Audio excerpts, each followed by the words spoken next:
Tingkat deforestasi atau penggunaan hutan di Indonesia meningkat tajam dalam 5 tahun terakhir. Sepanjang 2025, hampir setengah juta hektar lahan di Indonesia mengalami deforestasi. Sejak akhir 2025 hingga awal 2026, Indonesia diterpa sejumlah peristiwa cuaca ekstrim yang tak jarang berujung menjadi kejadian bencana. Lihatlah, kehancuran sedang terjadi. Ribuan hektar lenyap hanya dalam sekejap. Bisakah teknologi menyelamatkan apa yang tersisa? Mari kita cari tahu. Perkenalkan, nama saya Dewi Asana Nadia, mahasiswi Universitas Islam Nahdlatul Ulama Jepara. Dan hari ini, saya akan menunjukkan bagaimana kecerdasan buatan bisa menjadi solusi nyata untuk masalah deforestasi di Indonesia. Proyek kali ini yaitu sistem pemantauan ahli fungsi lahan berbasis citra satelit menggunakan Deep Learning Mobile Net V2. Mari kita lihat bagaimana cara kerjanya.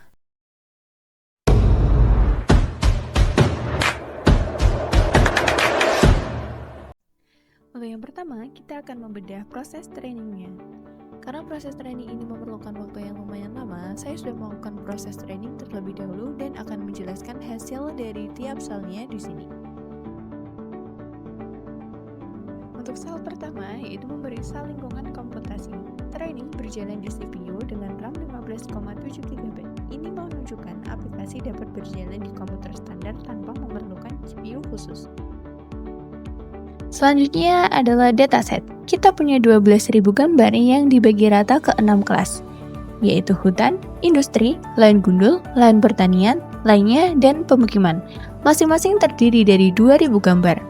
Untuk kelas week-nya, saya fokuskan ke lahan gundul karena ini sangat penting dalam proyek deforestasi kita. Dan berikut adalah tampilan grafik dari dataset yang kita punya. Selanjutnya adalah preprocessing. Gambar kita ubah ukurannya menjadi 128 x 128 pixel untuk menghemat penggunaan memori. Lalu, dataset dibagi menjadi dua bagian, yaitu 9600 untuk data training dan 2400 untuk data validasi. Untuk proyek kali ini, saya pakai Mobile Net V2 dengan teknik transfer learning, yaitu kita pakai model yang sudah pintar, lalu kita kunci bagian dasarnya dan tambahkan lapisan baru di belakangnya untuk tugas kita. Untuk proses training yang pertama, kita menjalankan 25 epoch. Hasil akurasi validasinya tembus 84,62%. Selanjutnya, proses training yang kedua, kita menjalankan 50 epoch.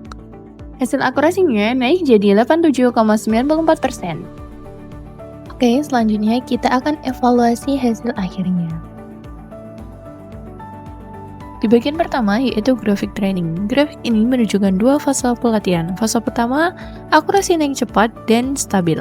Di fase kedua, ada penurunan di awal akurasi dan kenaikan tajam di loss karena 75 layer base model diaktifkan. Ini terjadi sangat normal karena model butuh beradaptasi.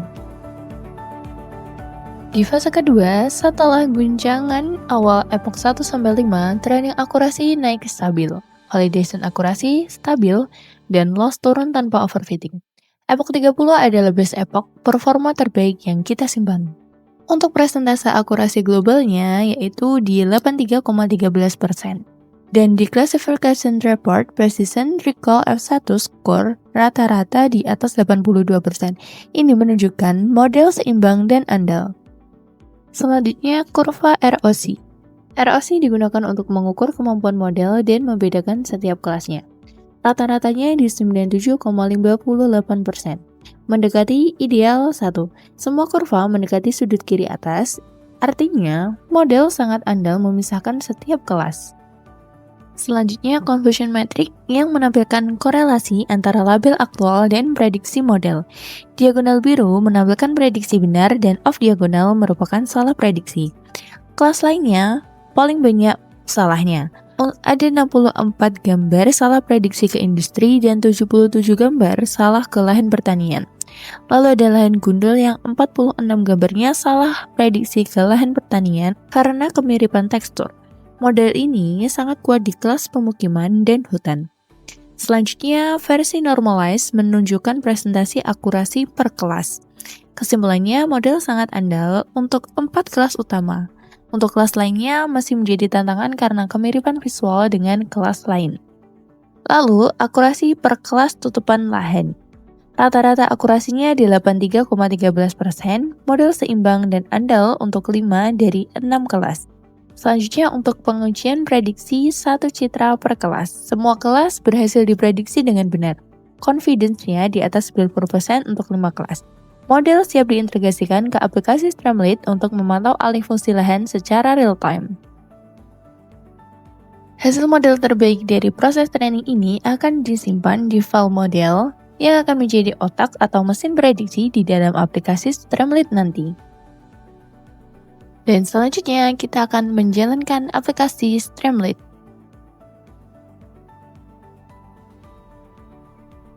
Oke teman-teman, ini adalah web aplikasi untuk memantau alih fungsi lahan dan deforestasi. Di sini saya menggunakan model deep learning MobileNet V2 yang berjalan 100% lokal. Untuk model terbaik hasil training tadi sudah saya sambungkan ke aplikasi ini. Fitur pertama, kita bisa upload foto satelit lokal. Saya sudah menyiapkan beberapa hasil screenshot dari Google Maps yang saya simpan. Kita pilih satu foto. Setelah itu kita tunggu dan melihat hasil analisisnya.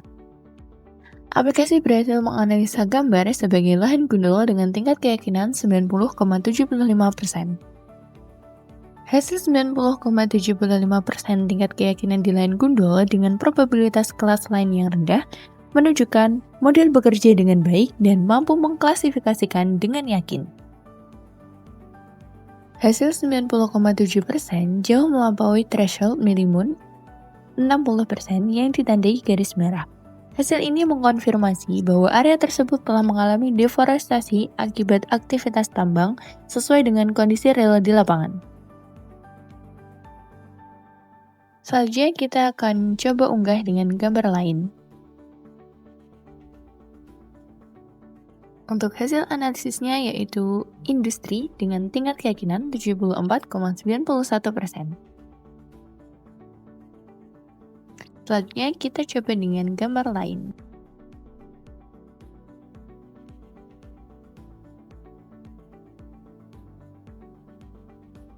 Aplikasi berhasil menganalisa gambar yang kita kirim sebagai pemukiman dengan tingkat keyakinan 99,78%. Untuk fitur yang kedua, kita bisa menganalisis sebuah wilayah dengan memilih wilayahnya di preset atau bisa mengetikkan nama wilayahnya di search bar. Seperti contoh, kita akan mencari industri Krakatau Steel Cilegon dengan skala zoom 18. Untuk hasilnya, untuk hasil dari gambar, 55,6% industri, 11,1% pemukiman, 11,1% lainnya, dan 22,2% lahan pertanian.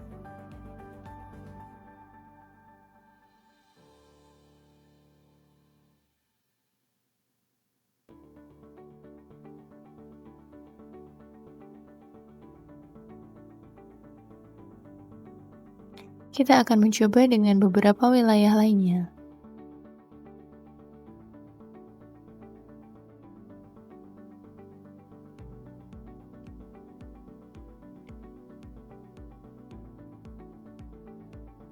Menampilkan 75% pemukiman dan 25% industri untuk daerah Kebayoran Baru di Jakarta.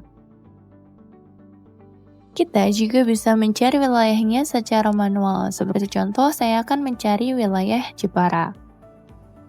Untuk analisa wilayah Jepara, yaitu ada 33,3% industri, 5,6% pemukiman, dan 11,1% lainnya. Untuk laporan analisisnya, pemukiman mendominasi 56% area di Jepara. Area perumahan padat, perlu diawasi tata ruang hijaunya.